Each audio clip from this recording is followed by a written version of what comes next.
colleagues and my dear students. ఈరోజు మనం సావిత్రిబాయి పూలే గారి 194వ జయంతిని నిర్వహించుకుంటున్నాము. సావిత్రిబాయి పూలే గారి గురించి మన శారదాబాయి మేడం గారు మీకు చాలా డీటెయిల్గా చెప్పడం జరిగింది. అయితే ఆమె గురించి మనం ఎందుకు మాట్లాడుకుంటున్నాం ఈరోజు అనేది ఒక్క విషయం మాత్రం మనం ఆలోచించుకుంటే, ఆమె ఈరోజు మనం స్త్రీలుగా ఇక్కడ నిలబడి ఉద్యోగాలు చేస్తున్నా లేకపోతే చదువుకోవడానికి ముందుకు వస్తున్నా కూడా అటువంటి వారు ఎందరో కృషి పడితేనే అని మనం ఈరోజు వారిని గుర్తిస్తున్నాము. ఆ గుర్తింపు సందర్భంగానే వారిని స్మరించుకుంటున్నాం ఈరోజు. ఎందుకంటే స్త్రీలకు ఎటువంటి అవకాశాలు లేవు. అంటే స్త్రీలకు బాల్య వివాహాలు జరిగేవి, సతీ సాగరం లాంటివి ఉన్నాయి.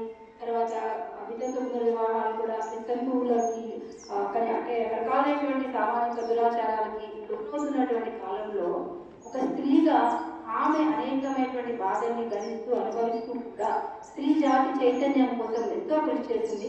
ముఖ్యంగా ఆడపిల్లల చదువు కోసం ఆమె ఎంతో పాటుపడింది.